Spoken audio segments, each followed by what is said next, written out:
everyone, welcome back to Lakshmi's Academy YouTube channel. Last day we have discussed 10 idioms. So here comes the next idiom.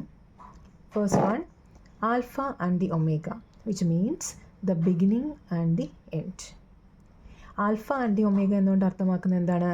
The beginning and the end, തുടക്കവും അവസാനവും, അല്ലെങ്കിൽ A to Z, ആദ്യം മുതൽ അവസാനം വരെയുള്ള കാര്യങ്ങൾ എന്നൊരർത്ഥത്തിൽ നമ്മൾ alpha and the omega എന്ന് പറയുന്ന ഇഡിയം യൂസ് ചെയ്യാറുണ്ട്. And this idiom is used by Christians as a title for Jesus ക്രൈസ്റ്റിനെ റെപ്രസെൻ്റ് ചെയ്യാൻ വേണ്ടി നമ്മൾ ദ ബിഗിനിങ് ആൻഡ് എൻഡ് എന്ന അർത്ഥത്തിൽ ആൽഫ ആൻഡ് ദി ഒമേഗ എന്ന് പറയുന്ന ഇഡിയം യൂസ് ചെയ്യാറുണ്ട്. നമുക്ക് ഇത് അതുപോലെ തന്നെ ഇതിൻ്റെ സെക്കൻഡ് മീനിങ് ഇതാണ്: the essence or most important features of something.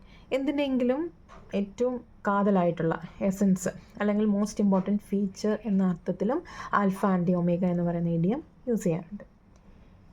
Example, collective bargaining is seen as the alpha and omega of trade unionism.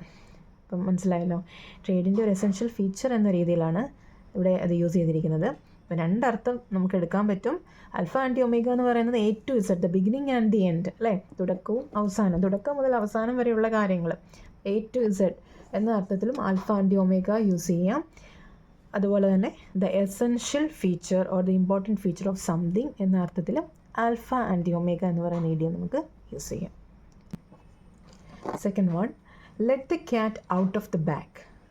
Let the cat out of the bag means reveal the secret or surprise, often by mistake or unintentionally. അതായത് നമ്മൾ മനഃപൂർവ്വമല്ല, അറിയാതെ നമ്മൾ രഹസ്യമായി വെച്ച ഒരു കാര്യം അറിയാതെ അത് പുറത്തു വരിക, അതിനാണ് എന്ത് പറയുന്നത്? Let the cat out of the bag എന്ന് പറയുന്നത്. An example, I was trying to keep the engagement a secret, but my brother let the cat out of the bag at dinner last night.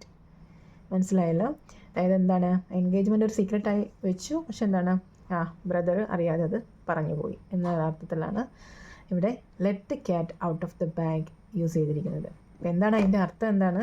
Reveal the secret or surprise, often by mistake or unintentionally. അതായത് അബദ്ധത്തിൽ അല്ലെങ്കിൽ അറിയാതെ, എന്താണ്, conscious അല്ല, എന്താണ്, അറിയാതെ, എന്താണ്, നമ്മൾ മനസ്സിൽ വെച്ച ഒരു രഹസ്യം നമ്മൾ തന്നെ അങ്ങ് പുറത്ത് പറയുകയാണ്. അതിനാണ് എന്ത് പറയുന്നത്? Let the cat out of the bag എന്ന് പറയുന്നത്. Okay.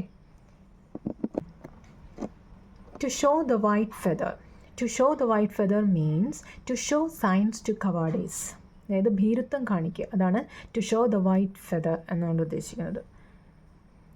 Example, even though the competition was tough, the young boxer refused to show the white feather and fought with all his might.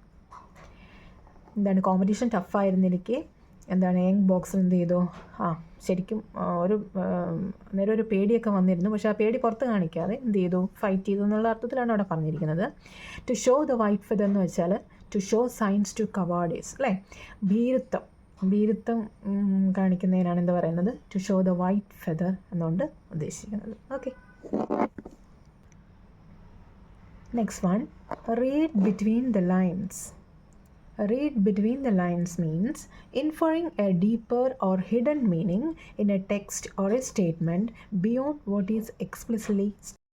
Next one, read between the lines, which means inferring a deeper or hidden meaning in a text or a statement beyond what is explicitly stated.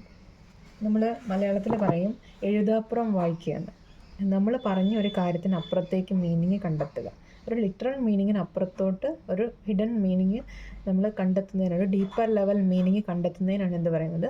Read between the lines എന്ന് പറയുന്നത്. Example, when he said he was fine, she knew to read between the lines and recognise that he was upset. അപ്പം എന്താണ് ചോദിച്ചപ്പം പറഞ്ഞ എന്താണ്? He was fine എന്ന് പറഞ്ഞല്ലേ. Actually കേട്ട ആൾക്കറിയാം എന്താണ് actually he was not fine, അല്ലേ? ഹി വാസ് അപ്സെറ്റ് എന്നൊരു കാര്യം അറിയാം. അപ്പോൾ എന്താണ് അത്? റീഡ് ബിറ്റ്വീൻ ദ ലൈൻസ് ആണ്. അപ്പം ആ പറഞ്ഞതിനപ്പുറത്തേക്ക് നമ്മൾ കാര്യങ്ങൾ മനസ്സിലാക്കുന്നതിനാണ് എന്ത് പറയുന്നത്? Read between the lines. Cats and dogs, meaning raining heavily with wind.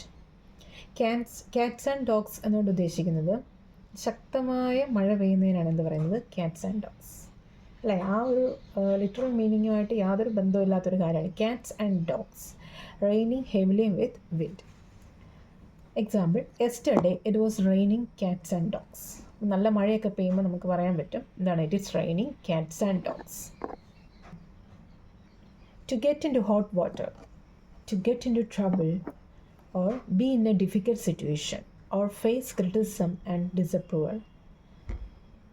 To get into hot water എന്ന് വെച്ചാൽ ചൂടുവെള്ളത്തിൽ വീണ പൂച്ചയുടെ അവസ്ഥ എന്നൊക്കെ പറയത്തില്ലേ, ചൂടുവെള്ളത്തിൽ വീഴുക എന്ന് വെച്ചാൽ എന്താ, to get in to trouble, എന്തെങ്കിലും പ്രശ്നത്തിൽ അകപ്പെടുക അല്ലേ, അല്ലെങ്കിൽ ഒരു ഡിഫിക്കൽട്ട് സിറ്റുവേഷനിൽ നമ്മൾ ഫേസ് ചെയ്യുക, അല്ലെങ്കിൽ ആരെങ്കിലും നമ്മളെ ശക്തമായിട്ട് വിമർശിക്കുമ്പോഴത്തേന് അതിനെ ഫേസ് ചെയ്യുന്നതിനൊക്കെ നമുക്ക് എന്ത് പറയാം, to get in to hot water എന്ന് പറയാം.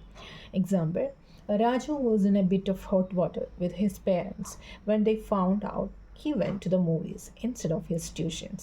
ട്യൂഷന് വിട്ട സമയത്ത് ട്യൂഷന് പോകാതെ എന്താണ് മൂവീസ് കണ്ടു. അപ്പം അത് ചോദ്യം ചെയ്തപ്പോൾ തന്നെ എന്താണ്, actually Raju was in A bit of hot water.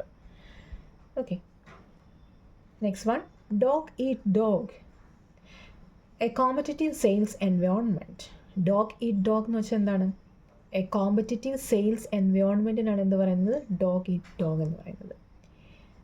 നായയെ തിന്നു എന്ന് പറയുന്നത് എന്താണ്, ലിറ്ററൽ മീനിങ് അവിടെ എടുക്കരുത്. അതിൻ്റെ മീനിങ് എന്താണ്, കോമ്പറ്റീറ്റീവ് സെയിൽസ് എൻവയോൺമെൻറ്റ്, അത് മാത്സര്യം എന്നാണ് അതിൻ്റെ അർത്ഥം. Example, the entertainment industry is a dog eat dog world. നമുക്കറിയാമല്ലേ, എൻ്റർടൈൻമെൻറ്റ് ഇൻഡസ്ട്രി എന്ന് പറയുന്നത് എന്താണ്, ഒരു വളരെ മാത്സര്യം നിറഞ്ഞ ഒരു ഫീൽഡാണ്. Black sheep. Black sheep means bad reputation. ഒരു ഡിസ്ഗ്രേസ്, അതാണ് ബ്ലാക്ക് ഷിപ്പ് എന്നുകൊണ്ട് ഉദ്ദേശിക്കുന്നത്. ഒരു അപമാനം അല്ലെങ്കിൽ എന്താണ്, ഒരു ക്രിറ്റിസിസം അല്ലെങ്കിൽ ഒരു മോശം അവസ്ഥ എന്നൊക്കെയാണ് ബ്ലാക്ക് ഷീപ്പ് എന്നുകൊണ്ട് ഉദ്ദേശിക്കുന്നത്. He became the black sheep of the family after his repeated failures in business.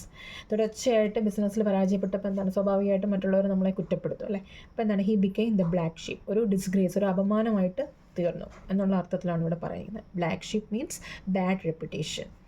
Next one, at 6s and 7s, meaning confusion or disorder. അതായത് ഒരു കൺഫ്യൂസ്ഡ് ആയിട്ടുള്ള മൊത്തത്തിലൊരു ഡിസോർഡേഡ് ആയിട്ടുള്ള ഒരു സിറ്റുവേഷൻ ഒക്കെ എക്സ്പ്ലെയിൻ ചെയ്യാൻ വേണ്ടിയാണ് നമ്മൾ എന്ത് പറയുന്നത്, അറ്റ് 6s and 7s എന്ന ഇഡിയം യൂസ് ചെയ്യുന്നത്. Example, after the sudden power outage the whole office was at 6s and 7s with people unsure what to do next. അപ്പോൾ പെട്ടെന്ന് പവർ കട്ടായ സമയത്ത് ഇതാണ് മൊത്തത്തിലൊരു 6s and 7s സ്റ്റേറ്റിലോട്ടായി മാറി അല്ലേ. the whole office was at 6s and 7s with people unsure what to do next. അടുത്ത് എന്ത് ചെയ്യണമെന്ന് അറിയാൻ പറ്റാത്ത പെട്ടെന്നൊരു മൊത്തത്തിലൊരു ഡിസോർഡേർഡ് ആവുക, ഒരു കൺഫ്യൂഷൻ സ്റ്റേറ്റിലേക്ക് പോവുക, അതിനാണ് എന്ത് പറയുന്നത്, 6s and 7s. Next one, to shrug one's shoulders. To shrug one's shoulders means to show disapproval. നമുക്ക് എന്തെങ്കിലും ഒരു കാര്യത്തിലൊരു നീരസം അല്ലെങ്കിൽ ഒരു അതൃപ്തി അല്ലെങ്കിൽ ഒരു ഇൻട്രസ്റ്റ് ഇല്ല എന്ന് കാണിക്കാൻ വേണ്ടിയാണ് to shrug one's shoulders എന്ന് പറയുന്നത്. Example, if someone asks you for your opinion on a controversial topic, you might shrug your shoulders to indicate that you are not interested. ഇപ്പോൾ എന്തെങ്കിലും ഒരു കോൺട്രവേഴ്സ്യൽ ആയിട്ടുള്ളൊരു ടോപ്പിക്കിനെ പറ്റി നമ്മളോട് ഒരാൾ ചോദിക്കുകയാണ്, അപ്പോൾ നമുക്ക് യാതൊരു താല്പര്യവും ഇല്ല അതിൽ പറയാൻ. അപ്പോൾ നമ്മൾ എന്ത് ചെയ്യും, you might shrug your shoulders to indicate that you are not interested. നമ്മൾ ഇൻട്രസ്റ്റ് ഇല്ല എന്ന് കാണിക്കാൻ വേണ്ടി എന്ത് ചെയ്യണം, we shrug our shoulders അല്ലേ. shrug our shoulders എന്നുകൊണ്ട് ഉദ്ദേശിക്കുന്നത് എന്താണ്, ഇപ്പം ഒരു അതൃപ്തി കാണിക്കുന്നതിനാണ് എന്ത് പറയുന്നത്, shrug one's shoulder. Okay, next one, a baker's dozen. A baker's dozen means 13.